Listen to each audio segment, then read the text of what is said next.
Hello learners, I hope you all are fine. Continue करते हैं हमारी HTET TGT PGT English series को। आज हम स्टार्ट करेंगे क्लास 12। क्लास 12 में हमारे पास 2 बुक्स हैं। First is flamingo and second is Vistas. First of all तो आप इनके नाम ही याद रख लेंगे, ठीक है। सो नेक्स्ट देखते हैं। फ्लेमिंगो बुक का फर्स्ट लेसन है the last lesson. I hope you all know this lesson very well, ठीक है। हमने सभी ने ये पढ़ा हुआ है और आई थिंक सभी को याद भी होगा। The last lesson, the last lesson writer का नाम है अल्फोंस डोडे। इसमें जो लास्ट का टी है वो साइलेंट है, ठीक है, ये टी साइलेंट आएगा। अल्फोंस डोडे, अल्फोंस डोडे। स्टार्ट करते हैं lesson. The last lesson, lesson का नाम प्लस राइटर का नाम, बुक फ्लेमिंगो। आप ये सब चीज़ें भी याद रखेंगे। इसमें कौन है? फ्रेंड्स।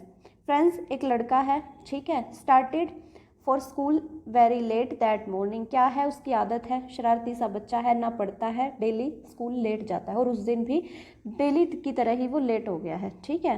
तो उसने लेट शुरू किया है स्कूल जाना। Afraid of being scolded because M Hamel. M Hamel कौन है? टीचर, ठीक है। M Hamel was to ask them on particles. उनसे पूछे जाएंगे क्वेश्चंस और टॉपिक क्या है? पार्टिसिपल्स। पार्टिसिपल्स का टॉपिक है फ्रेंच लैंग्वेज में, ठीक है। फ्रेंच लैंग्वेज में ये आप ध्यान रखोगे। यहाँ से आपका एक क्वेश्चन निकल सकता है कि उनको प्रिपेयर करने के लिए कौन सा टॉपिक दिया गया था, तो वो था पार्टिसिपल्स। पार्टिसिपल्स के ऊपर उनको याद करना था, मतलब पार्टिसिपल्स टॉपिक उनको प्रिपेयर करना था। And he didn't know about them. और फ्रेंच को उस टॉपिक के बारे में कुछ भी नहीं पता था। दो of running, thought of running away and spending time outside. तो उसने क्या सोचा कि मैं क्लास अटेंड करने की बजाय बाहर चला जाता हूँ और अपना time outside of school, school के बाहर अपना टाइम स्पेंड करूँगा, क्योंकि उसको जो बाहर का एनवायरनमेंट है वो अट्रैक्ट कर रहा था बजाय कि स्कूल के। और बाहर क्या था? ब्राइट डे, अच्छा सनी डे निकला हुआ था और जो बर्ड्स हैं वो चिरपिंग कर रहे थे, यानी कि चहचहा रहे थे। और जो पर्शियन सोल्जर्स हैं वो ड्रिलिंग कर रहे थे, यानी कि मार्च कर रहे थे हमारी, ठीक है। जैसे जो सोल्जर्स करते हैं मार्च, लेफ्ट राइट इस तरीके से, ठीक है। तो वो ड्रिलिंग कर रहे थे। कौन? Persian soldiers. ये भी बात आप ध्यान रखेंगे। नेक्स्ट है बैक टू द सा मिल। सा क्या होती है? लकड़ी, ठीक है। लकड़ी की मिल थी, वहाँ उसकी बैक साइड में पर्शियन सोल्जर्स ड्रिलिंग कर रहे थे। But hurried off to school, लेकिन क्या था? फ्रेंच को जल्दी स्कूल पहुंचना था। अब क्या देखा उसने? भागते भागते देखा एक है बुलेटिन बोर्ड। ये वर्ड देखो यहाँ पे। बुलेटिन बोर्ड क्या है? जिसके ऊपर टाउन हॉल की सारी न्यूज़ आती हैं, चाहे वो बैड हो चाहे गुड हो, तो सारी न्यूज़ आती हैं। उसके सामने एक क्राउड थी, ठीक है, यानी कि भीड़ इकट्ठी हुई थी। कहाँ पे? बुलेटिन बोर्ड के सामने। और एक क्या होता है? वेचलर। वेचलर ब्लैक स्मिथ का ही कंपेनियन है। ब्लैक स्मिथ यानी कि जो ये कुम्हार होते हैं हमारे, ठीक है। तो वो क्या बोलता है फ्रेंच को? Not to go too so fast. तो वो बोलता है फ्रेंच को कि इतनी तेज़ी से मत जाओ, इतना स्पीडली मत जाओ, इतना भाग के, इतना तुम्हें डरने की ज़रूरत नहीं है। Assure the boy that he had plenty of time. तो उसने क्या अश्योर किया लड़के को? किसने? ब्लैक स्मिथ ने, वेशलर ने, मतलब ये दोनों थे। तो इसने क्या किया कि ये वेशलर जो है नाम, ये ब्लैक स्मिथ का ही है आई थिंक, ठीक है। तो ये बोलता है बच्चे को कि तुम्हारे पास बहुत सारा टाइम है आज स्कूल पहुंचने के लिए, क्योंकि बुलेटिन बोर्ड के ऊपर जो न्यूज़ थी वो क्या थी कि उनको अब फ्रेंच लैंग्वेज नहीं पढ़ाई जाएगी, ठीक है। फ्रेंच की जगह पे वहाँ क्या आ जाएगी? जर्मन लैंग्वेज, ठीक है। तो अब देखते हैं आगे। Boy enter the class. अब आ जाता है बच्चा, फिर उसकी बात सुन के, ब्लैक स्मिथ की बात सुन के और तेज़ी से भागता है कि ये तो ऐसे ही मतलब बकवास कर रहा है, तो मुझे तेज़ी से स्कूल पहुंचना है। और वो बॉय जो है वो एंटर कर जाता है क्लास में। क्लास में क्या नोटिस करता है लड़का कि जो एम हैमल हैं, एम हैमल नॉर्मली आए हुए हैं जैसे आते हैं, ठीक है। क्लास का एनवायरनमेंट बिल्कुल ही अपोजिट है रेगुलर डेज के कंपैरिजन में। क्यों? रेगुलर जब क्लासेस स्टार्ट होती हैं तो बच्चे शोर कर रहे होते हैं, ठीक है। बेंचेस पे आवाज़ आती है बच्चों के थपथपाने की या किसी भी तरीके की नॉर्मल जो रूटीन होता है क्लास का। बट उस दिन क्या है कि सभी बच्चे शांत बैठे हुए थे, ठीक है। Had put his beautiful green coat. देखो क्या नोटिस किया? एक तो ये एम हैमल का ड्रेस सेंस, ठीक है। उस दिन जो उसने ड्रेस पहनी हुई थी वो क्या थी, किस तरीके की थी? ये देखो, had put his beautiful green coat. Green colour का कोट उन्होंने पहना हुआ था। फ्रिल्ड शर्ट थी, a little black silk cap, और छोटी सी एक सिल्क की कैप उन्होंने पहनी हुई थी जिसके ऊपर एम्ब्रॉयडरी बनी हुई थी। और ये ड्रेस वो कब पहनते थे? ओकेजनली, ठीक है, ओकेजनली ही पहनते थे। तो उन्होंने आज बहुत अच्छी ड्रेस वियर की हुई थी। M Hamel wore this only on inspection and prize days. So prize days में या फिर इंस्पेक्शन पे जाते हैं, मतलब स्पेशल डेज, स्पेशल इवेंट होती है स्कूल में कोई, तभी वो उसको वियर करते थे। The village people were sitting quietly on the last on the usually empty back benches every day everybody looked sad. तो क्या था, देखो विलेज के जो बूढ़े लोग हैं, बड़े लोग हैं, उनका क्लास में कोई काम नहीं होता, बट उस दिन वो भी आए हुए थे। और क्या था, वो जो लास्ट के बेंचेस होते हैं जो खाली पड़े थे, वो उनके ऊपर बैठे हुए थे। और वो कैसे दिखाई दे रहे थे? बहुत ही सैड। क्लास में जितने भी बच्चे थे, मतलब हर इंसान बहुत ही ज़्यादा सैड दिखाई दे रहा था। Hauser had brought an old primer. Hauser जो था वो अपना एक ओल्ड प्राइमर लेके आया था, ठीक है। अब क्या है, एम हैमल। एम हैमल क्या बोलता है, ठीक है। एम हैमल कौन है? Teacher, French teacher. और क्या बोलते हैं वो? It was the last lesson he would give them. वो क्या बोलते हैं कि ये आज का जो लेसन है वो लास्ट है, मतलब आज के बाद उनको फ्रेंच नहीं पढ़ाई जाएगी। Henceforth only German was to be taught in the schools of Alsace and Lorraine. Alsace and Lorraine के स्कूलों में आज के बाद जर्मन ही पढ़ाई जाएगी, मतलब आज उनका लास्ट लेक्चर है। The new master come the next day. और जो न्यू मास्टर है वो अगले दिन आ जाएगा। This was their last lesson of French. So ये जो फ्रेंच का आज का उनका आखिरी लेसन है, इसके बाद उनको फ्रेंच पढ़ने को नहीं मिलेगी। ये सब कौन बोलता है? M Hamel. All had come there, all had come there to thank the master for his 40 years faithful service। जो देखो, जो बूढ़े लोग आए हुए थे वो किस लिए आए हुए थे? एम हैमल को थैंक यू बोलने के लिए कि उन्होंने यहाँ पे अपनी 40 साल की जो सर्विस दी है उसके लिए। And to show their respect for the country that was theirs no more. और उस कंट्री के लिए रिस्पेक्ट शो करने आए थे कि जो अब उनकी नहीं रही। अब उनकी रही इन द सेंस कि उस टाइम पे पर्शिया और जर्मनी के बीच जो वॉर चल रहा था तो उसमें वो हार चुके थे और वो अब जर्मन के अंडर आ चुके थे, इसलिए उनको नेक्स्ट टाइम जर्मनी पढ़ाई जाएगी नेक्स्ट लेसन में, नेक्स्ट क्लास में। इसलिए फ्रेंच उनके स्कूल से हटा दी गई कम्प्लीटली। अब क्या है, M Hamel talked of the French language the most beautiful language in the world, the clearest, the most logical. और एम हैमल फ्रेंच लैंग्वेज की तारीफ करते हुए क्या बोलते हैं कि जो फ्रेंच लैंग्वेज है वो बहुत ही सुंदर लैंग्वेज है, संसार की सबसे सुंदर भाषा है, बहुत ही ज़्यादा क्लियर है और सबसे ज़्यादा और क्या क्वालिटी बताई कि वो लॉजिकल है। मतलब नॉर्मली जैसे एक इंसान को करना चाहिए वो अपनी ड्यूटी पूरी कर रहा है और बहुत अच्छे से, क्योंकि वो एक फ्रेंच का टीचर है, अपनी लैंग्वेज से, वो उनकी मातृभाषा है, उससे बहुत लगाव है उससे, इसलिए वो अपना दुख व्यक्त कर रहा है इस टॉपिक के ऊपर कि फ्रेंच जो है बहुत ही अच्छी भाषा है और इसका अब अंत होने जा रहा है। Ask them to guard it and never forget it. और क्या बोलता है वो बच्चों को कि जो हमारी फ्रेंच भाषा है इसको गार्ड करें, यानी कि इसको प्रोटेक्ट करें और कभी भी इसको भूलें ना, मतलब अपने अंदर से इस भाषा को कभी भी जाने ना दे। Their language was the key to their prison. क्योंकि अगर उनकी भाषा उनसे छिन गई तो इसका मतलब क्या है कि उनकी कैद है, यानी कि वो फ्रीली मूव नहीं कर पाएंगे। कहने का मतलब यह है कि दूसरे के हाथ में चाबी चली जाएगी। अब आता है पिजन का सीन। पिजन्स जो कि क्लास में से बाहर दिखाई देते हैं। Pigeons cooed very low on the roof. अब उस दिन क्या था, नॉर्मली तो पिजन्स भी ऐसे मतलब जैसे नॉर्मली करते हैं वही कर रहे हैं वो, ठीक है, लेकिन उनकी साउंड जो है वो बहुत धीमी धीमी आ रही है क्लास में। फ्रेंच थॉट, फ्रेंच क्या सोचता है उन पिजन्स को देख के कि French thought if they would make even the pigeons sing in German. तो वो क्या सोचता है कि हमें तो जर्मन सिखा देंगे, कल से जर्मन लैंग्वेज की क्लासेस स्टार्ट हो रही हैं, तो वो हमें तो जर्मन सिखा देंगे, बट क्या जो पिजन्स हैं उनको भी जर्मन सिखा पाएंगे, या जो बर्ड्स हैं उनको भी जर्मन लैंग्वेज में गाना सिखा पाएंगे? तो इस तरीके से वो बोलता है कि ह्यूमन बींग्स के ऊपर तो वो अपना कब्जा कर लेंगे, क्या बर्ड्स एनिमल्स के उनको भी इसी तरीके से क्या जर्मन में ही बोलना सिखा सकते हैं वो?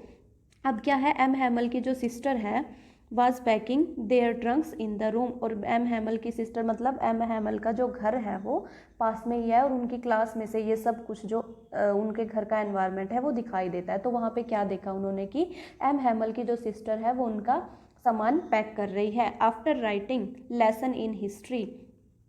अब क्या होता है देखो, after writing lesson in history babies chanted their ba be bi bu, मतलब ये हिस्ट्री का लेसन यानी कि अपने फ्रेंच की जो हिस्ट्री बताने के बाद ये सब बच्चों ने चैंट किया यानी कि बच्चों ने गाया। चर्च क्लॉक स्ट्रक 12 और घड़ी में क्या हो गया, अब 12 बज गए। चर्च की जो घड़ी है उसमें 12 बज गए, तो मिडल प्रेयर का टाइम हो गया। ठीक है, सेम टाइम, उसी टाइम पे क्या होता है, same moment the trumpets of the Persian turning from drill, और जो ड्रिलिंग कर रहे थे, देखो जब जो फ्रेंच है वो आ रहा था स्कूल, उसने देखा था पर्शियन सोल्जर्स को कि वो सा मिल के पीछे की तरफ ड्रिल कर रहे थे। अब वो वहाँ पे आ चुके थे और उनकी आवाज़ आ रही थी कि वो ड्रिल करते हुए आ रहे हैं।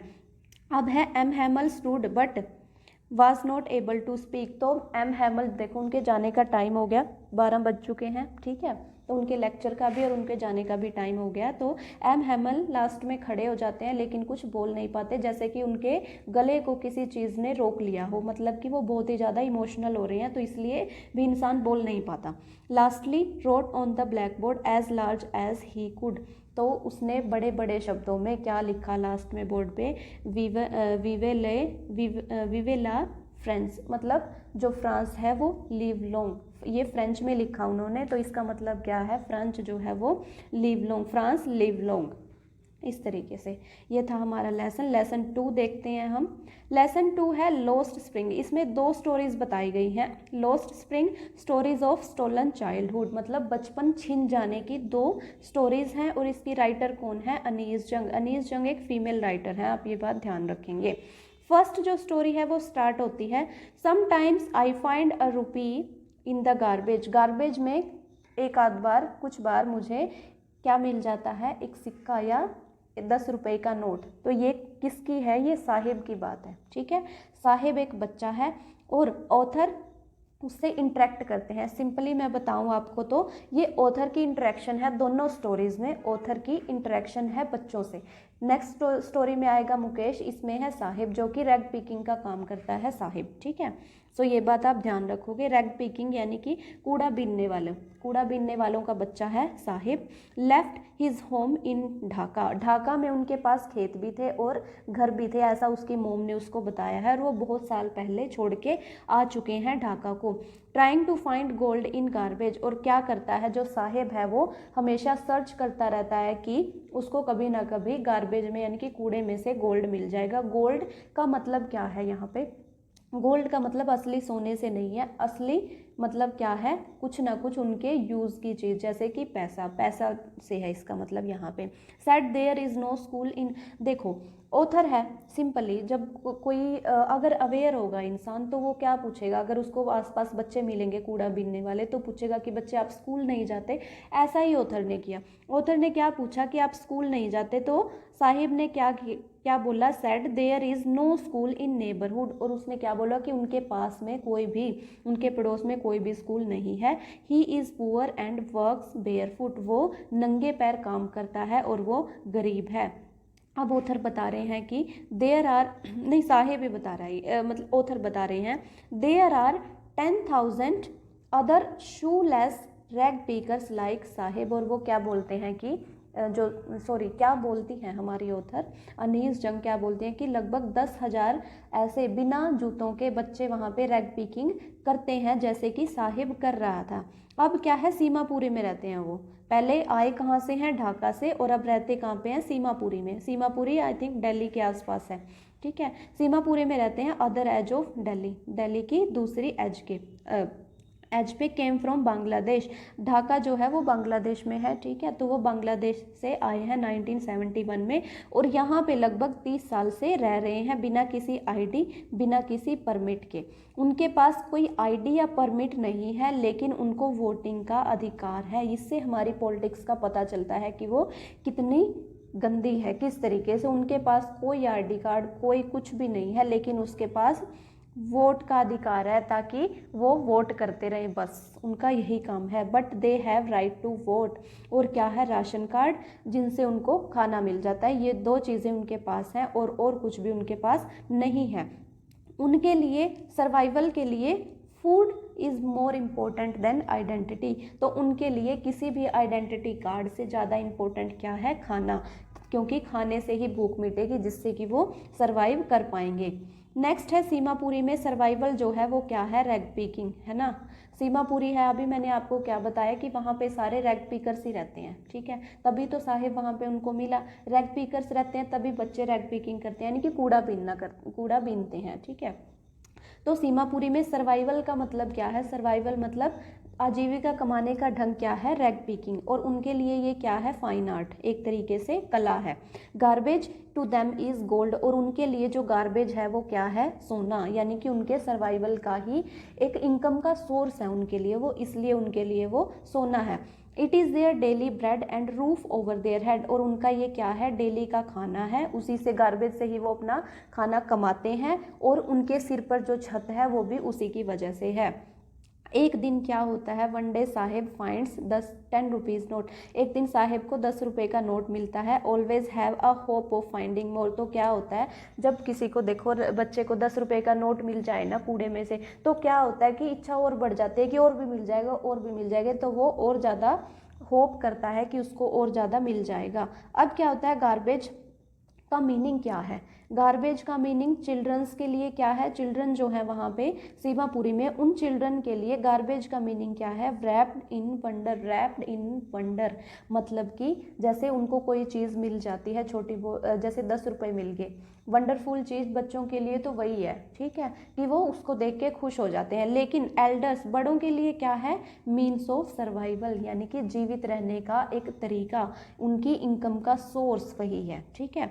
वन विंटर मॉर्निंग, तो एक सुबह क्या होता है, सर्दियों की सुबह, ऑथर फाइंड साहिब, देखो जो ऑथर हैं वो कंटिन्यू विजिट करते थे, मतलब रेगुलरली कभी ना कभी बीच में ऐसे जाते रहते थे वहाँ पे, तो इसलिए उनकी इंटरेक्शन 2-3 बार हुई है साहिब से। अब क्या है कि साहिब ने उनको देखा, साहिब को उन्होंने देखा कि वो गोल्फ क्लब के बाहर खड़ा है, ठीक है, टेनिस क्लब जो है उसके बाहर खड़ा है, गेट के ऊपर, कौन, साहिब, और उसने क्या क्या पहना हुआ है, उसने वाइट शूज़ पहने हुए हैं, वाइट टेनिस शूज़ पहने हुए हैं, बट वो फटे हुए हैं, ठीक है।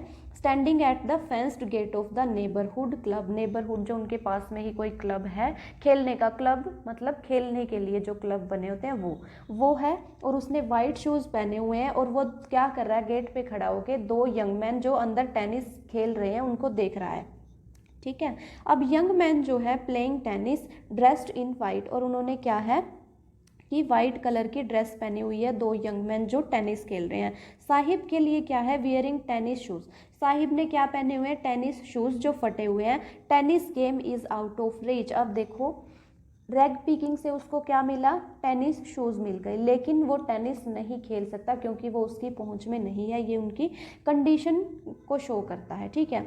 अब जब होती है नेक्स्ट टाइम जो इंटरेक्शन होती है, एक सुबह क्या होता है, वन मॉर्निंग साहिब को देखता है ऑथर, साहिब को देखती हैं ऑथर, और उसने क्या जो कहाँ जा रहा था, वो मिल्क बूथ पे जा रहा था, ठीक है, मिल्क बूथ पे जा रहा था, और उसने हैंड में क्या उठाया हुआ था, स्टील का कैनस्टर मतलब एक आप लगा सकते हो इसे जिसे बोलते हैं डिब्बा इस टाइप का, ठीक है, जिसमें मतलब वो कंटेन कर सके, कुछ मिल्क लेके जा सके इस तरीके से, ठीक है।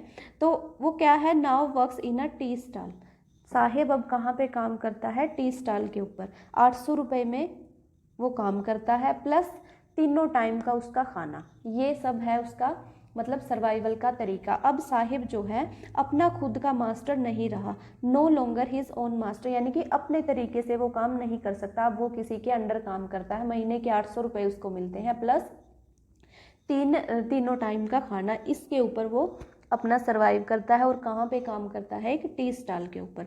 His face lost the care free look, अब जो केयर फ्री लुक है जो साहिब की वो चेंज हो चुकी है, वो अब क्या है, थोड़ा सा रिस्पॉन्सिबल चाइल्ड अब लग रहा है, मतलब जैसा केयर फ्री वो पहले था अब वो नहीं रहा। ये थी हमारी फर्स्ट स्टोरी। अब है हमारी सेकंड स्टोरी स्टार्ट। इसमें क्या है, मुकेश के बारे में है। ये स्टार्ट होती है I want to drive a car, और ये लाइन किसकी है, मुकेश की। जो पहली लाइन थी फर्स्ट स्टोरी में वो थी किसकी, साहिब की। अब ये लाइन किसकी है, मुकेश की। मुकेश जो है फिरोज़ाबाद में रहता है। फिरोज़ाबाद में आपको बता दूं, Firozabad is famous for bangle making. Bangle makers ही रहते हैं वहाँ पे, यानी कि चूड़ी बनाने वाले, कांच की चूड़ी बनाने वाले। और क्या है, फिरोज़ाबाद इसी के लिए फेमस है। वहाँ पे बहुत सारी फैमिलीज़ हैं, मतलब जितने भी फैमिलीज़ हैं उनका सर्वाइवल का तरीका यही है कि वो बैंगल मेकिंग फैक्ट्रीज़ में काम करती है, want to be his own master. लेकिन जो मुकेश है, मुकेश की थिंकिंग उनसे अलग है। वो क्या बनना चाहता है, मोटर मैकेनिक बनना चाहता है, ताकि वो अपने जो पीछे से जो बिजनेस का या मजदूरी का काम चला आ रहा है उसको नहीं करना चाहता। वो उसकी इच्छा नहीं है, क्योंकि वो खुद का मास्टर बनना चाहता है। He says I will be a motor mechanic, he will learn to drive a car. वो क्या कहता है कि मैं गाड़ी चलाना भी सीखूंगा और एक मोटर मैकेनिक भी बनूंगा।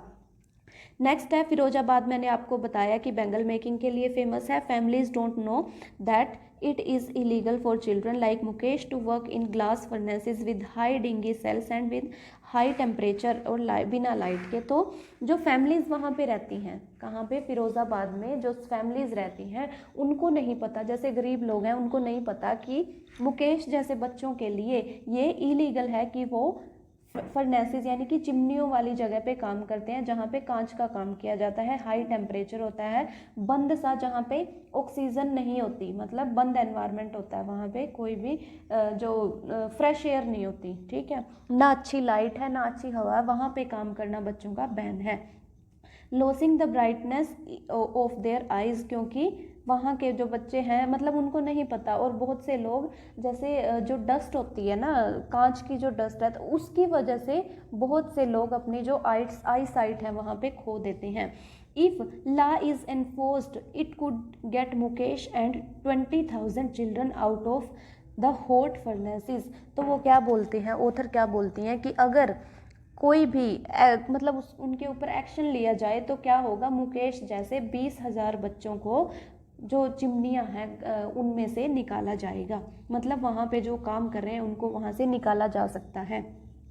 अब है मुकेश के घर का जो सीन दिखाया गया है, ठीक है, ये ऑथर गई हैं हमारी मुकेश के घर पे। मुकेश के घर कैसा है, आधा सा बना हुआ है, ठीक है, लेकिन वो रहते कहाँ पे है, जहाँ पे मतलब उनके आसपास देखो फैसिलिटीज़ नहीं है उनके पास, किस चीज़ की, ना तो प्रॉपर ड्रेनेज है ना प्रॉपर पानी की फैसिलिटी है उनके पास, ठीक है, मुकेश की। और उसको वहाँ पे कौन मिलती है, मुकेश की सन इन लॉ यानी कि उसकी भाभी, जो क्या कर रही थी, a young women is cooking evening meal over a firewood stove. जो स्टोव आपने देखा होगा पुराने टाइम में होते हैं, आपके दादा दादी से पूछना कभी कि स्टोव क्या होता था, ठीक है, तो ऑयल से चलता था वो, मिट्टी के तेल से, उसके ऊपर खाना बनाया जाता था। तो ऐसा ही वो कर रही है मुकेश की जो कौन है, सिस्टर इन लॉ यानी कि भाभी। और वो एक ही औरत है घर में जो कि उन मतलब 2 से 3, जैसे मुकेश का भाई मुकेश और मुकेश के पापा, इन तीनों के लिए वो खाना बना रही है।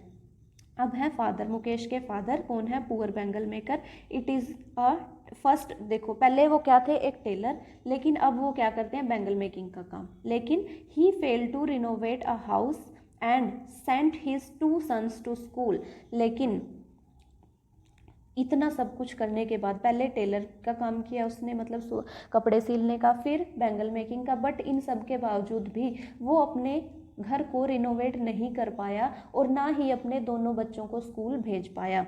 All he has manage to do is to teach them what he knows the art of bangle making bangles. और उसने अपने बच्चों को सिर्फ क्या सिखाने के लायक बना वो, कि अपने दोनों बच्चों को क्या सिखा सके, बैंगल मेकिंग आर्ट, ठीक है। नेक्स्ट है grandfather, watched her husband go blind with the, देखो ये बताया गया है ग्रैंडफादर के द्वारा, ग्रैंड मदर के द्वारा, सॉरी, मुकेश की ग्रैंड मदर क्या बताती हैं, watched her husband go blind with the dust from polishing the glass of bangles. Bangles की जो पॉलिशिंग के टाइम पे, मतलब बैंगल पॉलिशिंग के टाइम पे जो पॉलिश होती है, सॉरी, जो डस्ट होती है, उसकी वजह से उसने, उसके जो हस्बैंड थे यानी कि मुकेश के दादा, उसने अपनी आंखें खो दी थी, वो अंधे हो गए थे। She says it is his destiny, और वो क्या बोलती है, ये उसकी किस्मत में था।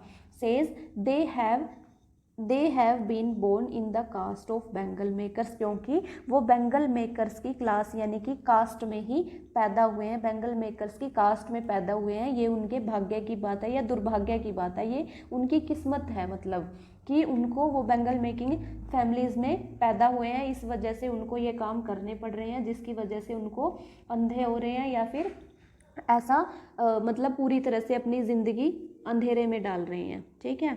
God given lineage can never be broken, और क्या बोलते हैं कि भगवान के द्वारा जो दी गई लाइनेज है, यानी कि जिस जाति में उनको पैदा कर दिया है उसको नहीं तोड़ना चाहिए।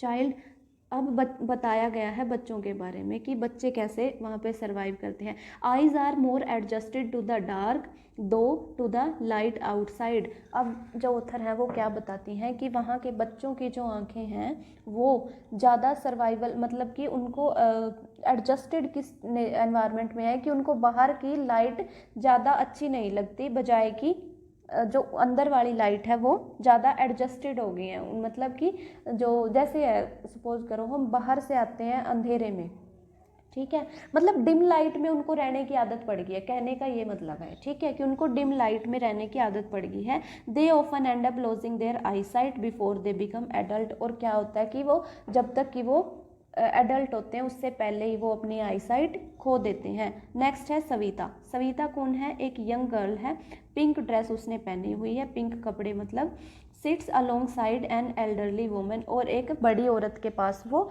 बैठी है, सोल्डरिंग पीसीज ऑफ ग्लास, और क्या कर रही है, मतलब कि बैंगल मेकिंग का ही कुछ काम कर रही है, बीच में एक प्रोसेस है उसे। She does not know the sanctity, ठीक है, ये है सैंक्टिटी, इसका मतलब होता है पवित्रता। The bangles she helps make, तो वो क्या, देखो सविता अपना बैंगल मेकिंग का काम करती है, ठीक है, किसके साथ? अपने बड़ों के साथ, बट उसको अभी ये भी नहीं पता कि जो बैंगल्स हैं वो कितनी पवित्र हैं हिंदू समाज में, ठीक है, हिंदू धर्म में। कैसे? क्योंकि जो बैंगल है और सिंदूर है, घूंघट है, ये सब क्या है? सुहाग की निशानी, जो मतलब बैंगल्स जो हैं वो सुहाग का सिंबल है, ठीक है। तो ये सब जो सविता है उसको नहीं पता, क्योंकि वो अभी छोटी बच्ची है, ठीक है। तो ये बताया गया है ऑथर के द्वारा। The old women beside her, और जो ओल्ड वुमेन उसकी साइड में बैठी है, not enjoyed even one full meal in her entire lifetime, और जो जिसकी साइड में सविता बैठी है उस औरत ने अपनी पूरी लाइफ में बैंगल मेकिंग का काम करते हुए भी एक पूरा मील पूरे दिन में अच्छे से नहीं खाया। और उसके हस्बैंड, मतलब जो ओल्ड वुमेन है उसके हस्बैंड अ बैंगल मेकर ही हैं, made a house for her family, उसने क्या किया, अपने परिवार के लिए घर बना पाया। और वो क्या सोचते हैं कि एटलीस्ट हमारे सिर पे छत है, इसमें ही वो कि भाई एटलीस्ट इतना तो हम कर पाए, ये है। अब है फिरोज़ाबाद के बारे में, दोबारा फिर से मतलब फिरोज़ाबाद के बारे में ही बताया गया आगे भी कि families do not have enough to eat, but families के पास 2 टाइम भरपेट खाना भी नहीं वो कमा पाते बैंगल मेकिंग बिजनेस से। They have fallen into the vicious circle of middlemen who trapped their fathers and forefathers। अब देखो जो फैक्ट्रीज हैं वो किसी और की हैं, मतलब उनका ओनर कोई और है, बट ये क्या करते हैं कि उन फैक्ट्रीज में काम करते हैं। ये क्या बोला गया है कि ये जो मतलब हैं, कौन है ये जो मतलब मजदूर लोग हैं बैंगल मेकिंग का जो काम करते हैं, इनको एक तरीके से जकड़ लिया गया है, किनके द्वारा? मिडलमैन, पॉलिटिशियंस, मतलब ये गवर्नमेंट लगा लो, इसमें उनका कल्चर लगा लो, कुछ भी, मतलब बहुत मेजर रोल प्ले करता है कि मिडल मैन ने उनके फादर्स और उनसे भी पहले जो थे उनके पूर्वज, मतलब उनके भी पापा, उन सभी को जकड़ लिया था, ठीक है। उनके लिए जो पॉलिटिक्स है वो कुछ नहीं, सिर्फ वोट ली, जो पॉलिटिशियंस ने अपना काम किया और चलो छोड़ दिया, उनकी तरफ कोई किसी का ध्यान नहीं है। इसी तरीके से वो अपने सर्कल में ही रहते हैं, ना उनका कोई टेक केयर करता है। They are unwilling to get organised into a cooperative, और उनकी अब इच्छा भी नहीं है, किनकी? जो फिरोज़ाबाद के लोग हैं, फैमिलीज़ हैं, उनकी अब इच्छा भी नहीं है कि वो कोऑपरेटिव सोसाइटीज़ में, कहने का मतलब है कि अच्छी सोसाइटी में वो रहें, यानी कि वो भी डेवलप हों। अब वो ऑर्गेनाइज नहीं करना चाहते इन चीज़ों को। दे फियर दैट, क्योंकि उनको क्या है? डर है। They fear that they will be hold by the police, beaten and dragged to jail for doing something illegal, क्योंकि उनको डर है कि अगर उन्होंने ऐसा किया तो उनको पुलिस के द्वारा पकड़ लिया जाएगा, घसीटा जाएगा जेल में, क्योंकि इससे कुछ इलीगल हो जाएगा, क्योंकि उनको इस चीज़ की नॉलेज ही नहीं है कि ये उनका अधिकार है, ठीक है। तो वहाँ पे क्योंकि उनके पास कोई लीडर ही नहीं है कि जो उनको लीड कर सके कि तुम्हारे भी कुछ राइट्स हैं, तुम डिमांड कर सकते हो, जो गवर्नमेंट है और जो मिडल मैन है वो तुम्हारा यूज़ कर रहे हैं। They talk of poverty, apathy, grid and injustice. यहाँ पे ग्रीड आएगा, ठीक है, ग्रीड यानी कि लालच। तो वो सिर्फ आपस में ही बात करते हैं गरीबी की, मतलब उनकी जो लालची लोगों की बातें, जैसे कि नॉर्मली होनी चाहिए, मतलब ठीक है। जो बेंगल मेकर्स हैं बेचारे पूरा पूरा दिन काम करते हैं, बट फिर भी अपना सर्वाइवल जो है वो अच्छे से नहीं कर पा रहे, तो वो क्या बात करेंगे, अपने सर्वाइवल की बात करेंगे ना, कि किस चीज़ से कनेक्टेड है, कैसे वो ठीक भी नहीं कर पा रहे हैं, सिर्फ बात ही करते हैं, ठीक है। अब है two distinct world are visible one. अब जो है इन दोनों स्टोरीज से राइटर को क्या लग रहा है कि दो जो अलग अलग संसार हैं, एक तो रैग पिकिंग वाला और जो ये बेंगल मेकिंग वाला, ठीक है, तो ये दोनों अलग अलग हैं लेकिन वो एक दिखाई दे रहे हैं। Families caught in poverty, burden with stigma of caste in which they are born. और जो ये फैमिलीज़ हैं इनको क्या लगता है कि जो पॉवर्टी है और जो फैमिलीज़, मतलब पॉवर्टी ने उनको पकड़ा हुआ है एक तरीके से, तो उनको क्या लगता है कि ये उनके ऊपर बर्डन बन चुका है, क्योंकि उनकी वो इस कास्ट में पैदा हुए हैं, इसलिए उनको ये काम करना ही पड़ेगा, ठीक है, इसलिए उन्होंने ये चीज़ें एक्सेप्ट कर ली हैं टाइम के साथ। The author is cheered with when she senses a flash on it in Mukesh who wants to be a motor mechanic। लेकिन लास्ट में जो ऑथर हैं वो क्या बोलती हैं कि वो ये बात सुन के थोड़ा खुश हो जाती हैं कि उस सोसाइटी में भी कुछ ऐसे लोग हैं जो कुछ अलग करना चाहते हैं, जैसे कि मुकेश ने क्या कहा कि वो मोटर मैकेनिक बनना चाहता है, वो मोटर ड्राइव करना चाहता है, ठीक है, मतलब कि जो बेंगल मेकिंग का जो काम था उसको छोड़ना चाहता है, अपनी जो लाइनेज है उससे हट के कुछ करना चाहता है, अपना खुद का मास्टर खुद बनना चाहता है, ठीक है। तो ये थे हमारे लेसन, आई होप आपको अच्छे से समझ में आए होंगे। अगर आपको मेरा कंटेंट पसंद आता है तो please like, share and subscribe. Thank you so much.